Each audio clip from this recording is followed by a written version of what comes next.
This is the Straight Up Breakdown Podcast. Exclusively on the Herd Out Media Network. Tell it to me straight up. Hello, and welcome into the Straight Up Breakdown Podcast, proudly part of the Hail Varsity Network. I am Greg Smith, I can't believe I somehow got signed up for a 10K this weekend, which will be my first friend. And this week I am joined by the deputy editor of Hail Varsity, Erin Sorensen. Erin, thank you for being on the show. How are you? I'm good. Thanks for having me. I also somehow managed to get signed up for a 10K over this weekend because of you. So, I don't actually need to sign up. Like, I haven't technically just completed the sign up. I plan on it. So that'll be my first goal of the week.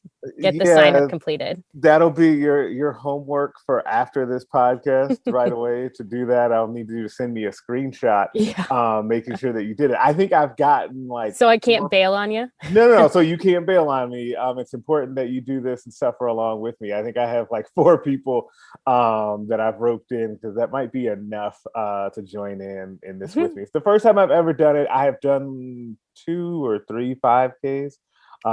And so we'll see. We'll see how this goes. I'm nervously excited. I think that's the way I described it to you yesterday. That's the best way to approach it. 100%. That is the way to go. Yeah, we'll see. My confidence is high right now, but that's before any training miles are logged. So we'll kind of see how that goes. Training is the thing. Not that anyone wants to listen to all of this, but training is the key piece, because when I sincerely trained for my first half marathon, it still was hard, but totally was prepared and handled it. Different case if you don't train. So I highly recommend training. Okay. You could not recommend training enough. Okay, that's good. Yes. I will definitely note that. And I definitely will be training. I did not plan on going into this cold turkey. So that's good. Now, each week we have a couple of segments that are mainstays of the show, as you guys know. The first one is Coach Speak, where we go over something that a coach, player, or talking head said, and then we give you the straight up breakdown of what they meant. Coach Speak to Real Talk. This week comes courtesy of Portland star guard Damian Lillard, who had this to say about the rumor swirling that he is going to ask out of Portland soon. Quote, "It's not true," Lillard said. "I said the last time that I spoke to you guys that a lot of things are being said, but it hasn't come from me." If that was the end of the quote, that would be great for Portland, right? That settles it, but not so fast. He went on to continue to say, and more, "I'll also say that I haven't made any firm decisions on what my future will be. There's really no need for anybody else to speak for me. If there's something to be said, I'll speak directly with my team and the Blazers GM, Neil Olshey, and that's that." So, Erin, what does he mean by all of that?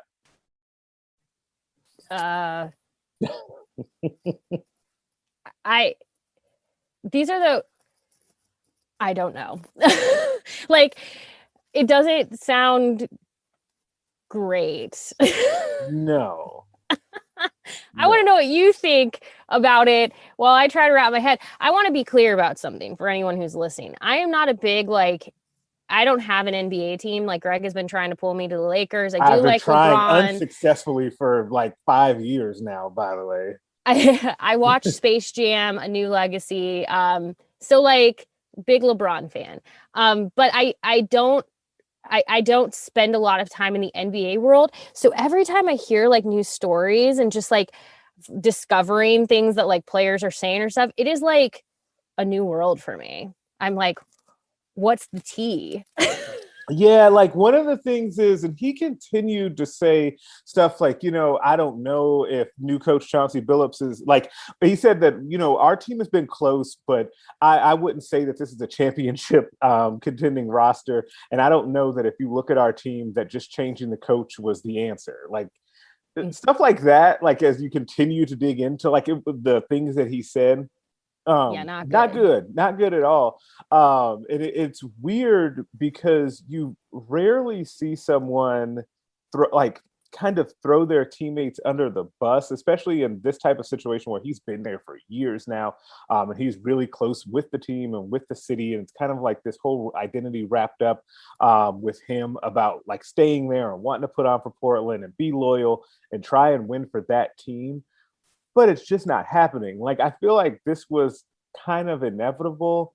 And Portland, like it's easy for me to say as someone who does not root for Portland and is not like invested in them that they should have seen this coming and maybe blown this thing up earlier. It's easy for me to say that from where I sit, but it does feel like they should have blown this thing up earlier and just went into rebuild. But it's hard to do that when you're kind of close and you're making the playoffs every year. They've gone on some runs that have been pretty good, but at the same time, you would kind of classify like the conference finals run that they made a couple of years ago and all of that as kind of magical runs. You would not say that those are sustained things that can happen. So I just think that it's weird in a way that he did this denial in which he could have honestly just said that very first chunk that I read where it's not true, and if something changes, I'll let you guys know. But instead, he proceeded to back the bus up over his entire team and his new coach, which hasn't even coached him in a game yet. Yeah, I think the one thing that's so tough with, and I'm not just speaking for him, but I have a point here going back to LeBron. When LeBron did the whole I'm taking my talents to Miami and really wanted to build this like elite level team that he believed could win win the NBA championship, and a lot of that, I think the show of it all, doing it on live TV, sort of implying along the way that you weren't going to win that championship in Cleveland.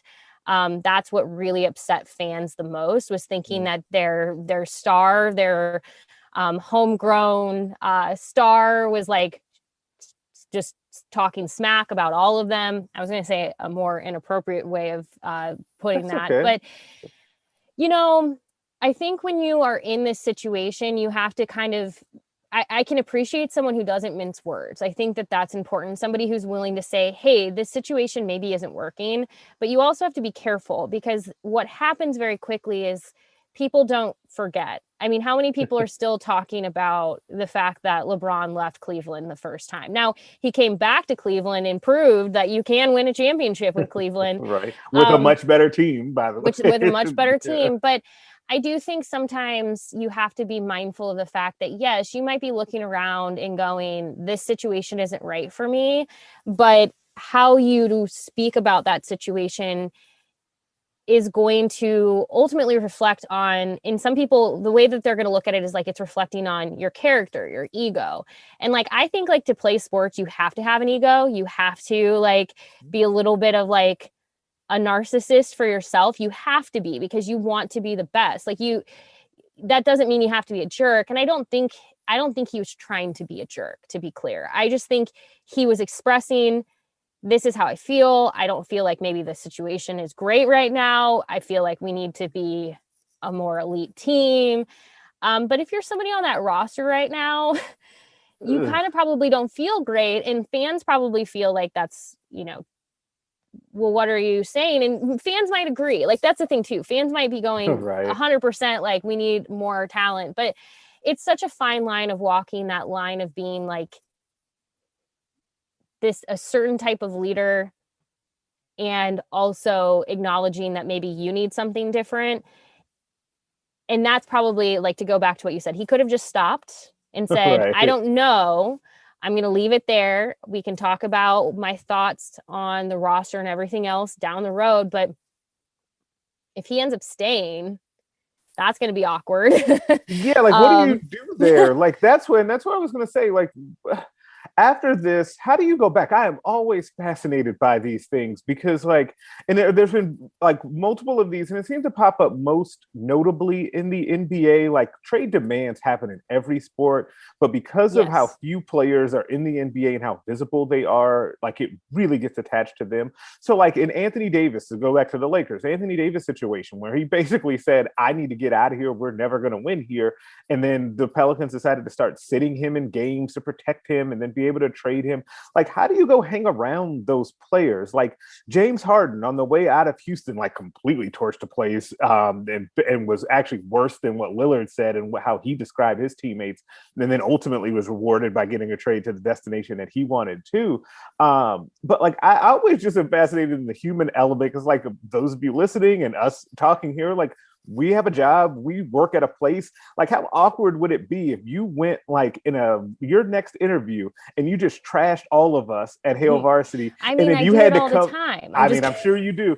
But like, then you had to come back and like work with us. Like, that would be weird. Like, I'm always interested, like how, CJ McCollum feels right now after having spent so much time with him and working and trying to get that team over the hump to then be like, look up one day, and I'm sure CJ McCollum's phone was blowing up the other day when these comments happened, like, hey, Dame said you suck. Like, that would be really tough to deal with, because like you said, those guys have egos too, right? Yeah, So that's got to be tough. And the thing is again, like sports, like you need a level of an ego, you need a level of narcissism, you need a level of like a chip on your shoulder. And that's not to say that manifests in the same way for every single person, but to a degree, like you have to have that like competitive edge, and those things are a part of it. I just think it's really, like I said, and I may be giving too much of the benefit of the doubt, but I don't think Dame was trying to I don't think he was trying to necessarily trash anyone. Like specifically, I think he was speaking probably very openly in that moment that he feels like, hey, if we're going to win, we need this. And like, again, I'm going to go back. I'm using LeBron very much as an example, but LeBron has said a lot of the same things. LeBron has very much in the past had interviews where he's like, we could definitely utilize this or this to elevate the talent on a team. So sometimes you look at, someone like LeBron who's able to speak very openly and go, well, if he can do it, why can't I?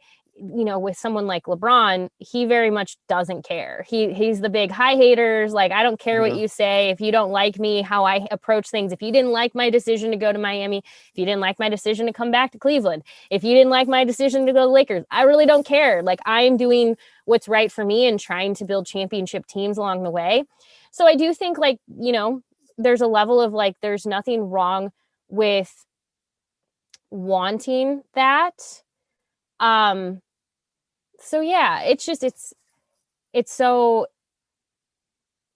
hard. I don't know. It's just one of those things where I think, I guess maybe I'm showing a little bit of grace here too, that like, he didn't mean to be, maybe so blunt, but also maybe that's not a bad thing. Cause maybe now you're kind of seeing like, maybe this isn't the best fit. Maybe they need to part ways. Maybe there needs to be kind of a reevaluation, because if he isn't happy in a situation, like that's not going to also manifest itself well in a locker room. But that doesn't mean like he's a bad person or the people otherwise in the locker room are bad people or whatever. Just sometimes things don't fit or they don't work or things need to change.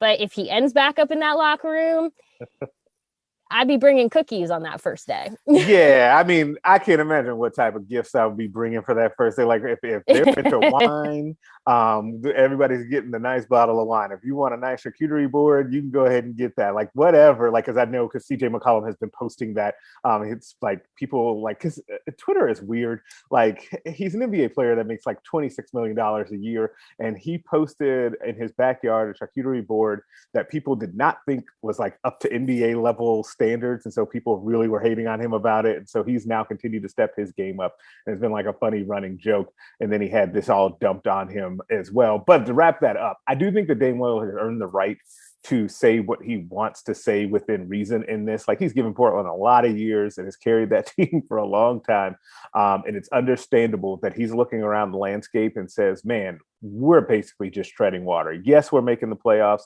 but we're not truly contenders.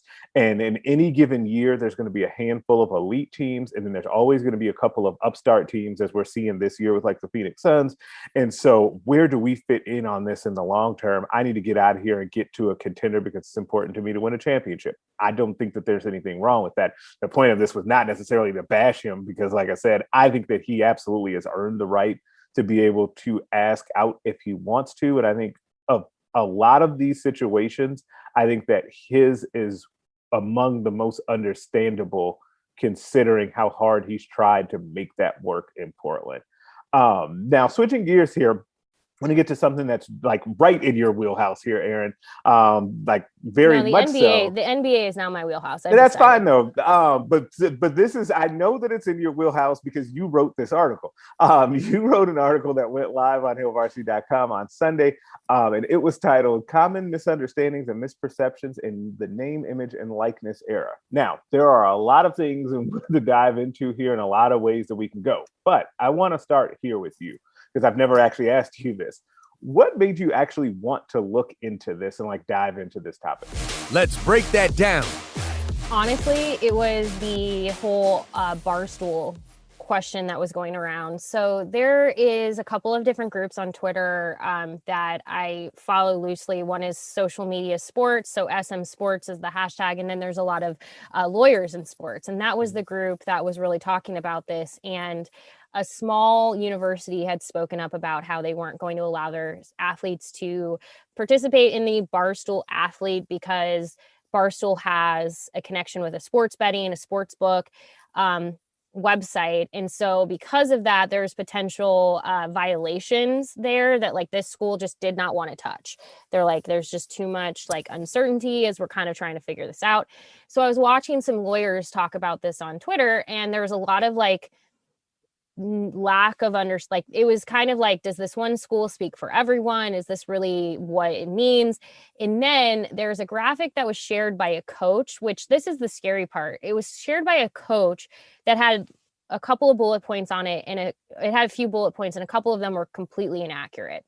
Okay. One being about grants and what they mean, scholarships and what they mean, all of that. And while I think at the end of it, sort of, I'm going to like say I'm giving maybe a ton of grace this week, like I just gave to Dame. I think the intentions are right. I think people are, they're speaking from a place of like trying to be helpful, not wanting to have athletes be put in bad spots. But unfortunately, this misinformation spread very quickly, as we know, misinformation spreads. Okay. And then you had athletes calling compliance departments going, wait a minute, what does this mean? And parents calling compliance departments, what does this mean? So I just thought, you know what? It's going to be a little bit different for every school right now because there isn't uniform legislation at the federal level, and the NCAA just did not do its job trying to get this to be uniform. So every state, every school is kind of navigating these waters independently of one another. And I thought, well, from a Nebraska point of view, let's just talk to the compliance department. And I was fortunate to speak to two people from the compliance department. They were incredibly gracious with their time, and we answered some of the big questions. But what I learned very quickly from comments on Facebook and Twitter is that there are a lot of other questions that people have. So we might have to like do this again as we keep going and questions keep surfacing, because it is clear that there's a lot of misunderstanding and a lot of misperceptions. And that's sort of the nature of this game right now. Yeah, and one of the things that has bugged me about the misconceptions and all of that and the confusion around NIL is that it feels like there is a segment of people that are trying to capitalize on those misconceptions by basically, like, fear mongering is maybe too strong, but it's the first phrase that kind of came to mind about it. You know what I mean? Like, where people are taking things to the extreme just to muddy the waters and because they don't like what's happening. Like, I just feel like there's too much of that is already stacked on top of what's a layered and complex issue that has a lot of things going on that is really actually hard to understand in some ways. Like, even if you're making a legitimate, honest effort of it and trying to figure out like just all of the ins and outs, like you said, every time you ask one set of questions, another set of questions pops up, and it's perfectly legitimate. Like, there's nothing wrong with it.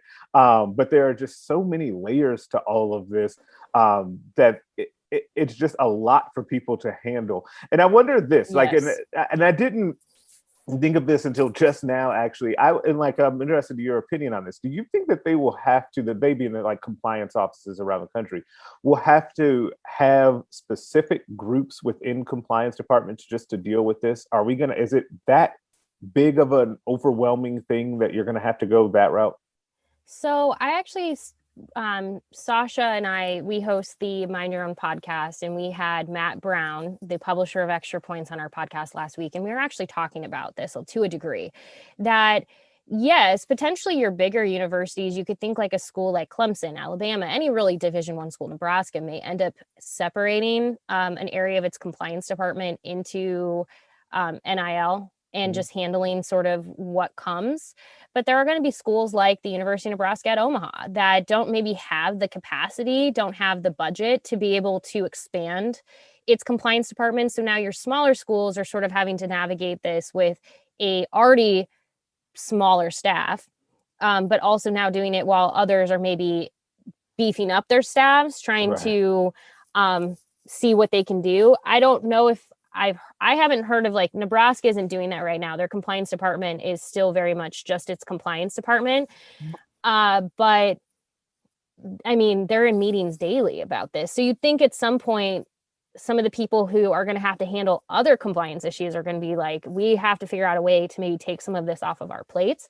But then like I said, I don't think smaller schools will be able to necessarily do that. And it's going to be a lot. Like Nebraska's approach has very much been at this point, no knee-jerk reactions. And I think a lot of universities are taking the same approach of like, we're just going to kind of let things go. Nothing is really at this point a true violation, because what is anyone going to do? It's not like somebody's going to take someone's eligibility away unless it's just a massive like violation of some kind. But I mean, a lot of people bring up things like, one of the big questions that people were asking is what's stopping a booster or a business from promising anything to a recruit? And to be really honest, and this is me answering, not a compliance department. This is just me. What was stopping them from doing that before? Like, I always say that, like that stuff. Okay, that stuff is happening already. Like it's not there. Like this is going to be the wild, wild west because now boosters can promise money to recruits. Or now, and because of that, the best recruits will go to the top schools. Like that's already happening. Like I don't know what the big like fuss about that was. At least with this, and this is my feeling on this. At least with this, now people can put stuff out in the open. Like, so whereas, okay, let's give a real example. The Miami situation with the MMA gym that said, hey, we're going to pay each player on the team X amount of dollars and they can make upwards of X amount of dollars for continuing to promote our gym. Okay, while that's probably on one end of the spectrum with this, and it may be bordering on, I don't really love that. Like there was nothing really stopping them from doing that before. Like that guy could have done that. Now it would have been on a smaller scale. He wouldn't have done it with the entire team. He would have probably picked a handful of players. And we know that Miami has done all sorts of creative things over the years because we've seen those 30 for 30s to try and figure out how to get money to these players. And so I like things being out in the open, and this kind of ties back to what we started off the show talking about with Dame Lillard. Like I like it. If even if it's tough or it makes me a little uncomfortable, whatever, like I want it to be in the open. At least we know what we're dealing with. And I feel like that's another thing with NIL that at least we have a better understanding of what we're dealing with. But in kind of looking into this so far and talking with Nebraska's compliance people, Aaron, was there anything that like kind of surprised you about what they said? Like anything that, you asked a question and you're like, okay, I didn't actually see it going that way. Yeah, honestly, I think I was mostly surprised that there's really at this point, and this isn't maybe not necessarily the case for all schools, so I wanted to hesitate, but at least for Nebraska, and I'd say a majority right now, there's really no pre-authorization, if you will, that has to be done for any potential deal. So if an athlete goes and signs a deal with a supplement company and that ends up being an issue because there's something, that hasn't been approved by the FDA, or maybe that supplement nutrition company sells CBD and that's too close to, I understand CBD is different, but I'm just saying there could be concerns. Like there's all levels of like things that like might end up coming up. That stuff doesn't have to be pre-approved. It just has to be evaluated as it's going. So because there's no technical like violation of someone's eligibility at this point, because no one's going to be the first to necessarily strip an athlete of their eligibility over this, somebody will eventually do it. But like, I think it won't happen until there's federal legislation and they can kind of point to a universal across the board. Otherwise, people don't want to be the first, especially when there's nothing to really point to beyond state and school policies. That one was surprising because I'm like, well, what happens if somebody does sign a deal that comes across your desk and you're like, wait a second, that really should not have been signed. Like that should not be what you're doing. But they don't want to be in the business. Compliance departments don't want to be in the business of having to approve every single thing. They don't want to have to act as agents. That is not their job. So they're really pushing athletes to the appropriate places to have those conversations, whether it be an agent, open doors, maybe the College of Business. Maybe if it's an international student, they're pushing them to the international studies office. Like they're encouraging athletes to go to the various departments, life skills, whatever you name it, and have these conversations with individuals who are more equipped to have them. Because the compliance department, while they can say, yeah, that might be a potential violation and that might be the path that they go down at some point, one, they don't have the capacity for that right now, but two, they don't want to tell an athlete yes or no one way or the other, and then that becomes a precedent, because what if that ends up having to change? Right. So right now, I think compliance departments are really kind of taking a hands-off approach on that front. And that surprised me a little bit because, again, one of the pieces of misinformation that went around was like, well, if you make so much money, you're going to lose your scholarship. That's actually not true. Scholarships are not tied to how much money you make. All compliance cares about is that you are getting paid fairly. So like, if you go and do a deal with somebody and you're going to show up to sign autographs and they're going to pay you $50,000 to do that, compliance is probably going to flag that and go, wait, hold up. That amount of money does not seem to make sense for the work that is being done. So that's what they care about. As for like the scholarship itself, they're going to push you to talk to the financial aid office if you have questions about scholarships, especially grants that are federal based, because those can be affected by NIL, because if you make too much, you may no longer be eligible for certain assistance. Income. Yep. So long story short, they want to be involved in some aspects, but there are other where they're just like, you know what? It's better for us right now to take kind of a step back approach, observe across the board, and see how it goes, versus trying to set too many precedents too early before they know sort of what this landscape looks like. Which I could appreciate that approach. Like, I actually really like that approach of, we don't want to set too many precedents with this because it has changed some in the time that it's already been enacted, and it will continue to evolve as we go along. Plus, the thing that I really like, and I know the most about what's happening at Nebraska, obviously, so I can only speak to what's going on here.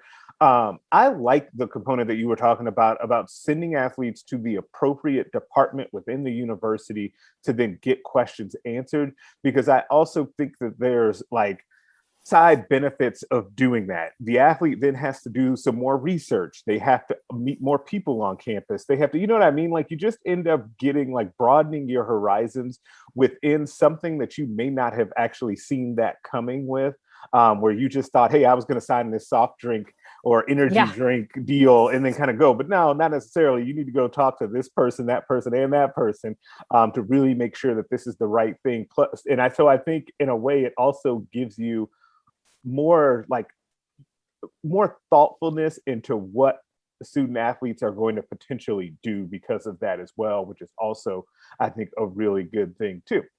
Now, I do want to just point out really quick for anyone who's like, what, this is also, I think a lot of this is creating fake boogeymans, where a lot of people are like, what if an athlete gets contacted? What if a Nebraska athlete gets contacted by Coca-Cola to do a deal, but Nebraska is a Pepsi campus? What happens then? These are all a part of Nebraska's policy. The prohibited categories is that they cannot be involved in the sale or exchange of awards for anything received, like, so anything that is like counter to what Nebraska, so like not limited to apparel, equipment, shoes, or uniforms. So like they can't go sell their uniform. You're not taking your uniform off your back and going and selling it right now. Right. They cannot get compensation from university employees. They cannot compensate for work not. They cannot be compensated for work not performed. They cannot participate in anything that conflicts with the university's values, or anything that like is already in contract by the University of Nebraska. So like, again, you cannot go do a deal with Coca-Cola because Nebraska already has a deal with Pepsi that oversees that, or is above that deal. So like, you can't go do that deal with Coca-Cola. It also is gambling, sports wagering vendors, CBD, beer, wine, spirits, and tobacco, illegal substances or activities, adult entertainment, and any vendors associated with athletic performance enhancing drugs. If somebody's like, but that's Nebraska's policy, can other schools have a different policy? Absolutely. BYU has coffee on there, so you cannot do any deals on coffee. Mormons do not drink coffee, so that's a part of the reason. Now, if you go to BYU and you are not Mormon, you might be going, that's not fair. I want to have a deal with Folgers. Why can't I go do that? That's BYU's rule right now. And until there's federal legislation that says otherwise, these schools can have policies that match their values and what they believe in. So that's Nebraska's right now. But the one that will be consistent across the board is no, you cannot go as a athlete from an Adidas school. You can't go do a deal with Nike. Now, Nike can certainly do a deal with other Nike athletes. And so people might go, well, that's not fair. But again, it's just, that's the nature of it right now. So I think, there are definite concerns out there, but I think unfortunately we see a lot of like fake boogeymans getting created. And I would say spend less time worrying about the obvious and spend more time worrying about like, how is this going to be fair for all? And I'm not just talking about quarterback to offensive line. I'm talking about how do we make sure that like track and field athletes are not getting buried on marketplaces, and that they have the same fair shot, and businesses aren't, by the nature of bias, like ignoring athletes. That's going to be where I'm more concerned. But I think right now we're just kind of we're so new into this that people are worrying about, in my opinion, a lot of things that won't ultimately pan out. I would totally agree. Now, every week we end the show with a segment called Put 'em on Blast, where we basically put someone on blast for something they did or said. Put them on blast. I'm going to actually go first this week. And in a roundabout way, I am going with the Olympics. Now, I should say off top, the Olympics. I like the Olympics. You're right. Every like 4 years, or is it 2 because of winter and summer? I get more into summer than I do winter. I like them, right? Like I watch them. I get into it. Like there's podcasts that I listen to about it. I want to hear all of the backstories. This year, obviously, is going to be the shadow of COVID-19 is like long reaching over these games. It has been for quite some time. This weekend, like tennis superstar Coco Gauff announced that she has withdrawn from the Tokyo Olympics after she tested positive for COVID-19. The first athletes in the Olympic Village have tested positive for COVID-19.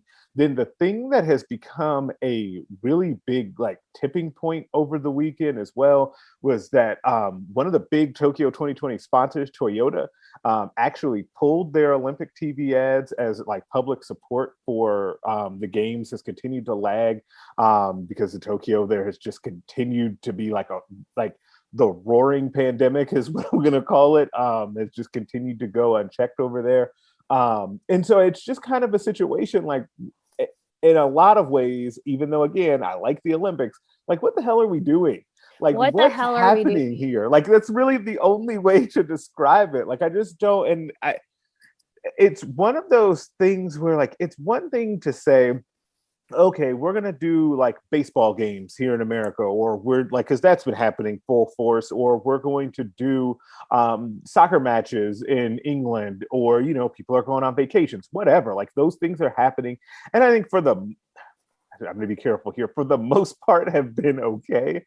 But of all of the things that could be happening, if you think about what has to happen to bring the Olympics together and make that actually happen, it has to be among the worst ideas that we possibly could be doing as we're hopefully coming out of this pandemic. Like I just don't like it, and that's before you get to Delta variant and all of that. Like I don't go too get far. Get vaccinated. Excuse me. What? I don't know who but said like that. I mean, that would help. Who said that? Who said it? Said that? Who that said was Jackson Scout. Like one of them. Like somebody. Gosh, just chiming in. No, the dogs. I don't know. Like it's just a like, and I understand, again, totally understand why they want to be able to have this. It's a big deal. But again, what the hell are we doing?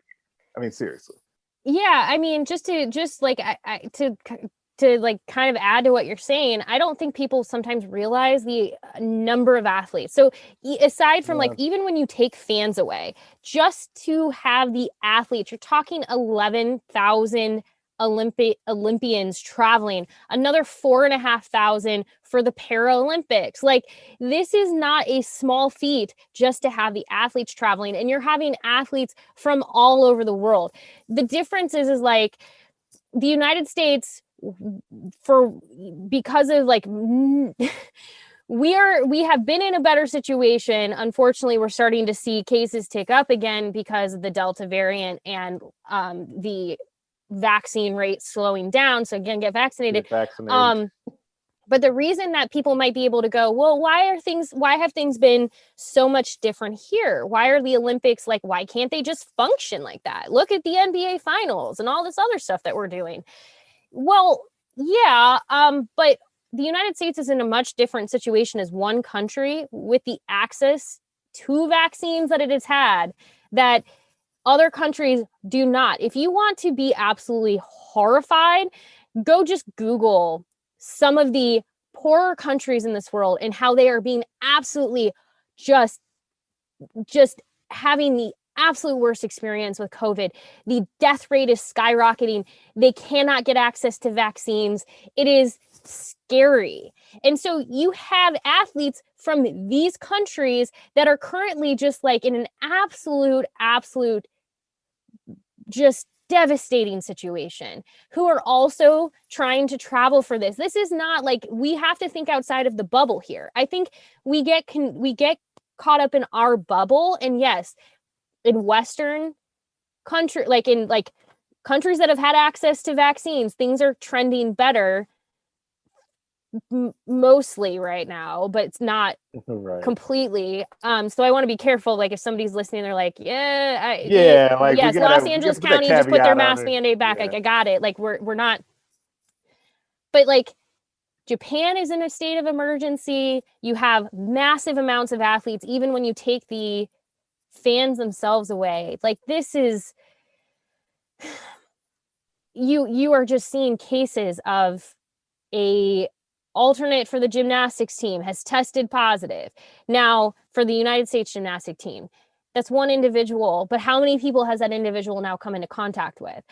This is almost nightmare inducing. And I understand that like after missing the Olympics in 2020, everyone was so excited to move it to 2021.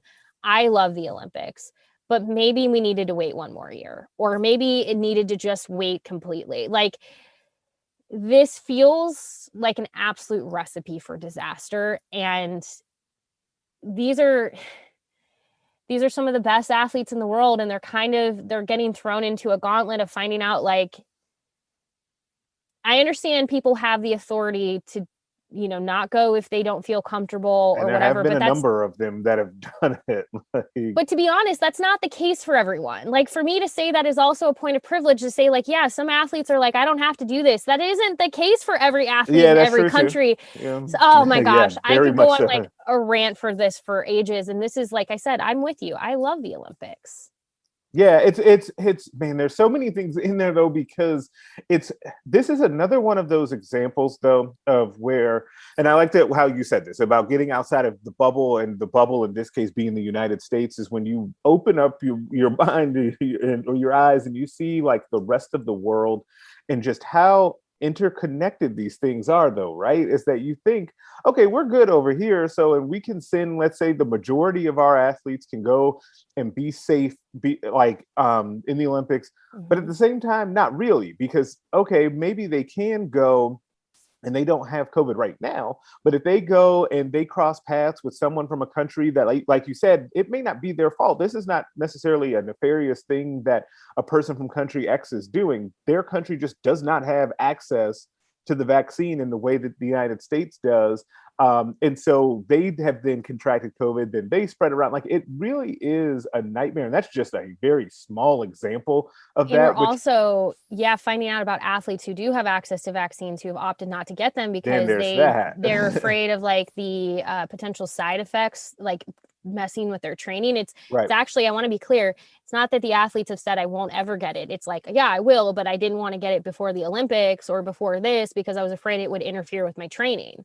Which is a real fear too. Like I could totally understand how that could happen too. That's not necessarily like I don't think less of somebody necessarily for saying that either. Like, but that's part of the problem, because now like an athlete who maybe is like, well, I'll get vaccinated when this is all said and done with the Olympics because I will have trained, competed, done everything, and then I will have time, is now missing the thing because they didn't get the vaccine. It is just, there's a lot. It's like the Pandora's box. Like we are opening like just an absolute like nightmare mess. And I keep like seeing the stuff on my TV that's like opening ceremonies. And I'm like, you know what? It's like, I don't think I'm waking up at 6 a.m. for this one. Yeah, it's not quite the same this time around. It's really tough. And kind of sad to watch because you think about it from the athlete's point of view of working your whole life for this to then see it get delayed last year, to then go through whatever is happening right now. Like it's just really tough for them as well. Did you have someone that you wanted to put on blast, even though you jumped on that one and did a better job of putting the Olympics on blast than I did? I appreciate the passion, but did you have someone else in the wide world that needs to be put on blast? I would say what I would put on blast this week is kind of like kind of a subset of that. I am concerned that like this fall is going to be sort of a we don't know. Like if we get through football, volleyball, into basketball season without any delays, I'll be just completely surprised. I would say I'd put on blast people who are not taking sort of the potential of this virus seriously, knowing that we have all of the control in the world. Like we have all of the control in the world, the things that we love to do and have been starting to do. And like, if you want to keep seeing sports, like you have control over these things. Like this is not something that we are helpless to. And I keep reading articles about like people not liking, like, I don't want to feel disrespected. I don't want to feel like you're preaching at me. And like, it's kind of gotten to a point where I don't know how me encouraging somebody to just, if you're able to get a vaccine, is preaching or disrespecting, but that is kind of where we're at. So like, I just think, especially in the world of sports, everyone wants these things to go on. We want these things that make us happy and we like to show up for. So like, all I would ask is if you're somebody who is like still on the fence, maybe do a little bit of soul searching for a little bit and see if maybe there's a way that like your heart can be changed.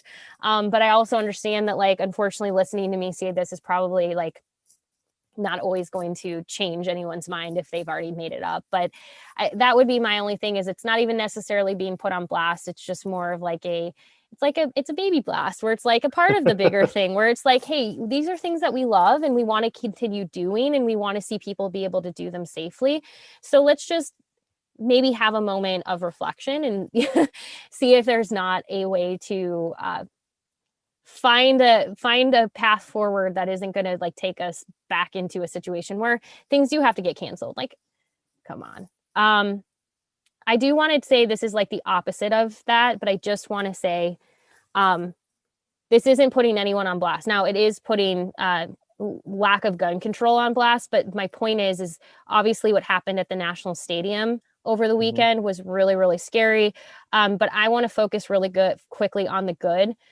Both dugouts and people associated with both teams are so quickly to start moving friends, family, fans into safe situations, safe locations to try to protect them from something that they did not know what was happening. They could hear gunshots, but they didn't know if it was inside the stadium or out.